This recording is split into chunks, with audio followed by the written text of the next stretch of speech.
here we are in the kitchen today making an amazing bone soup, which is excellent for your collagen.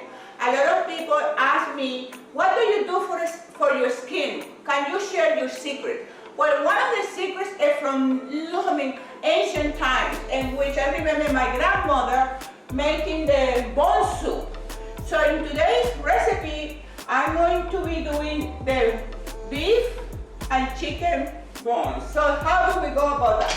So what happened, I have here the bone, the beef. We're gonna add it to the water that I already have it here boiling. So we're gonna be very careful because it's really hot. So we're gonna be adding all these bones. Beautiful, nice. Pow, pow, pow. Okay, the beautiful thing with this soup is that we're going to start cooking that today. Let me put this back here. Wash my hands. And now, with the soup, what happened is going to be cooking for about 24 hours. Some people cook the soup for about 72 hours. That's up to you. I'm just going to do mine for 24 hours from here to tomorrow. So I just let it cook in a very slow. So another thing that I do with my bone soup, I like to add the chicken bones. So what I do, I clean the chicken bones. Let's clean this one. So I'm going to show you. I just take the extra fat from it. So we had it here, right? Take the extra fat. These ones are already clean, so we're going to take it away. Wash this, right? Because we're dealing with chicken, so we have to be extremely careful. So wash your hands and you wash everything that you are using once you're dealing with the chicken, right? So now we're going to take this nice and clean back into the cutting area. And this is nice. So now we're going to add the chicken, right? We have a beef, chicken bones. Perfect. Now wash it here. Wash, wash, wash, wash. Now the fun part. So we got here the bones, the beef bone and the chicken bone. En la sopa esta ya tenemos los huesos de res y los huesos de pollo. Ahora I like to add onions, so we're gonna cut onions, right? And we don't have to cut in small pieces, just big chunks, because by tomorrow this is always gonna be gone. So I have 2 big onions, 2 cebollas suman grandes, las picas en pedazos grandes y se las añade al caldo de pollo y de res. Ahora le voy a añadir repollo. Estos son ingredientes adicionales. These are additional ingredients. You can just use the bones and the chicken bones and the beef bone. Solamente puedes utilizar los huesos. Pero a mí me gusta añadirle, I like to add, in this case, it's gonna be cabbage. And what happened is all these food has a really good nutritional value, like anti-inflammatories, like for instance, we got the onions. Now look, the garlic. So don't be afraid to put as much garlic as you want. Why? Garlic is one of the greatest medicine ever. So we use garlic. Thank God in my country we use garlic for everything. I don't cook without garlic and onions. That has to be there. Okay?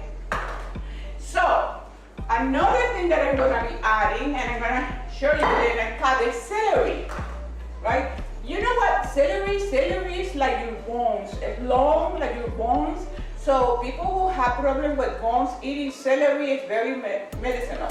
Comer el celery es excelente porque se parece mucho a los huesos y es buenísimo para el calcio. Además tiene bastante sal. So, una vez que tú cocinas con celery, no tienes que añadir mucha sal a la comida porque ellos son muy buenos para los huesos. Celery is excellent for your bones. We don't want here, you go over there. So, and here, all this is celery. So the thing is that it looks like a lot, but at the end you will see nothing. It's gonna just be a broth. So it's nice, the water is hot, so you have to be careful. Adding in. And sometimes you might have to wait a little bit longer after it boils for a little while, and then you add the rest of the ingredients that you want. So, sometimes, a veces vas a tener que esperar, ¿verdad?, que se deshagan algunos de los ingredientes y después seguir añadiéndole. Okay. So we got the beef bone, chicken bones, onions, garlic, celery, and cabbage, ¿verdad? Ahora le voy a añadir, now we're going to add some, how would you call this one? Green onions, right?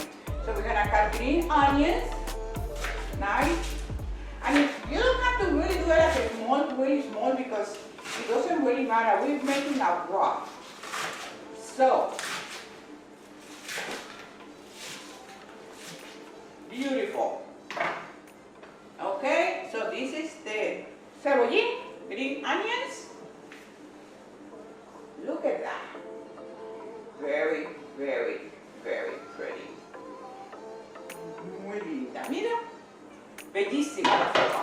So now we're going to push a little bit. Sure. Now we're going to start boiling. And then I'm going to let it cook until tomorrow.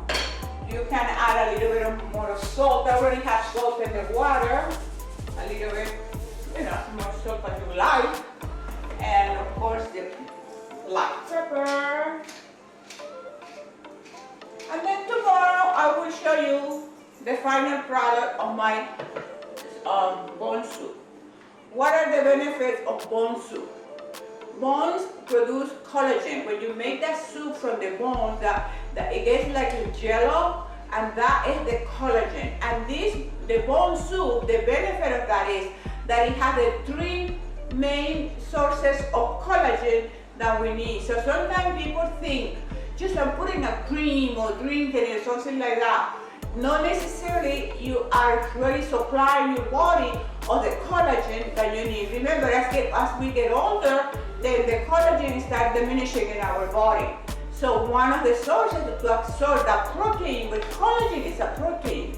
And it's the normal protein and then the protein as collagen that is as abundant in our body as water. Collagen and water will go together, the percentage of collagen and water in our body. So the beautiful thing about you making your own soup, you know exactly what's in it. You let it cook first, like in my case, it's 24 hours. And then it will be, how do you use it? So every day, or every other day, or every 3 days, or once a week, you take a cup. You take a cup of your collagen soup. And then when you take the cup of your collagen soup, then you really have a mindset of it's the collagen that your body needs to be replaced because of the aging process. Another thing that is important, doesn't matter how much soup you take. If you have a lifestyle that is destructive, like you're smoking, you're drinking, exercising, another very powerful tool to produce collagen in our body is exercise. Sometimes we just focus in one thing. Oh, I'm going to put cream and I'm going to get collagen. No, it's not going to work that way. You have to have a healthy lifestyle, like no drugs, no alcohol, too much stress, lack of exercises. All that is going to be depleting your collagen. So you have to be proactive in the sense of taking good care of your physical body. And with that, I say, pow, and you say, wow. Now, this I will show you later on in another video, the final product of my chicken soup, of my chicken and bone soup to enhance your collagen in your diet. Pow! Remember, this is just the beginning of our cooking recipes. So subscribe to my YouTube channel, follow me on Instagram and on Facebook, and you're gonna be getting information that is really healthy and very natural, because I like the natural way instead of the fake way. So subscribe to my YouTube channel, follow me on Instagram, Facebook, and stay tuned because we have great videos coming for you.